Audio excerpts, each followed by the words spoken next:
আজ আমি আপনাদের মাঝে নতুন একটি টপিক নিয়ে হাজির হয়েছি।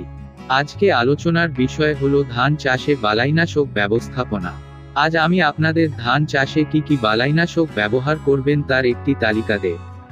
আরও এই তালিকা অনুযায়ী যদি আপনার জমিতে চাষবাস করেন তাহলে বিঘা প্রতি প্রায় 25 থেকে 35 মণ ধান হবে। আমাদের ধানের জমিতে বেশি রোগবালাই হওয়ার কারণে ফসল উৎপাদন ভালো হয় না। কখন কি রোগ হয় তা আমরা জানি না এবং কি বালাইনাশক ব্যবহার করব তাও ভালোভাবে জানি না। তাই আজকের এই ভিডিওতে আমি আপনাদের জানিয়ে দেব যে ধানের জমিতে কি কি বালাইনাশক ব্যবহার করলে বিভিন্ন রোগের প্রভাব থেকে মুক্ত করতে পারবেন এবং ফসল বৃদ্ধি করতে পারবেন। তো চলুন শুরু করা যাক আজকের এই ভিডিও। আর একটা কথা বলে নিই, আপনি যদি আমার চ্যানেলের নতুন দর্শক হয়ে থাকেন তাহলে অবশ্যই চ্যানেলটি সাবস্ক্রাইবও করবেন এবং আপনি কোনো বিষয়ে জানতে চান তা কমেন্ট করে জানাবেন। চারা লাগানোর পর প্রথম আমরা যে সমস্যায় পড়ি তা হল ধান ক্ষেতের আগাছা। ধান ক্ষেতে চারা লাগানোর 7 থেকে 15 দিনের মধ্যে ব্যবহার করতে হবে ফোরেক্স ব্যবহার করলে ধান ক্ষেতের আগাছা দমন হবে। বিঘা প্রতি 100 গ্রাম ফোরেক্স ব্যবহার করতে হবে।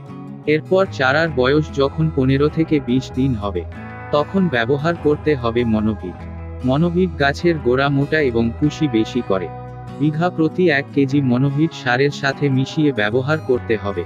এর সাথে মাজরা পোকা দমন করার জন্য ব্যবহার করতে হবে আল্টিমা প্লাস এবং কালো মাথাওয়ালা মাজরা পোকা দমনের জন্য ব্যবহার করতে হবে মিমটাপ।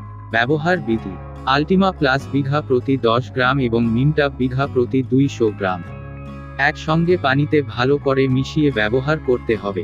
মনে রাখতে হবে যে কোনো কীটনাশক ব্যবহার সময় জমিতে 2 থেকে 3 ইঞ্চি পানি থাকতে হবে। খোল পচা রোগ প্রতিরোধ করার জন্য ব্যবহার করতে হবে এমিস্কোর খোল পচা রোগের একটি কার্যকর ওষুধ। 10 মিলি 10 লিটার পানিতে মিশিয়ে গাছ ভিজিয়ে দিতে হবে। ধান যখন বের হওয়া শুরু হয় তখন বাদামি গাছ ফড়িং ধানের গোড়া থেকে আক্রমণ করে।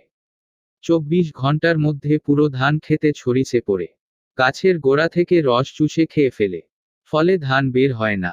বাদামি গাছ ফড়িং পোকার আক্রমণ থেকে ধান রক্ষা করতে ব্যবহার করতে হবে কোটান কারেন্ট পোকার আক্রমণ থেকে রক্ষা করে।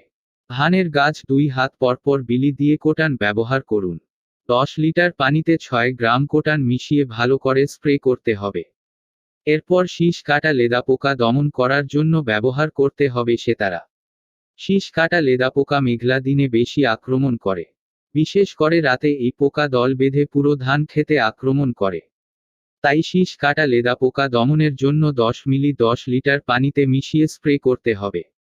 ধানের ফলন বাড়ানোর জন্য এবং ধান যেন চিটা না হয় তার জন্য ব্যবহার করতে হবে বায়োগ্রিন সব বালানাশক ওষুধের সঙ্গে ব্যবহার করা যায়।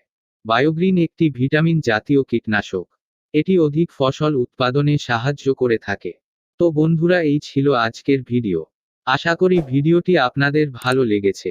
এরকম আরও ভিডিও পেতে চ্যানেলটি সাবস্ক্রাইবও করে রাখুন এবং আপনাদের কোনো প্রশ্ন থাকলে অবশ্যই কমেন্ট করে জানাবেন।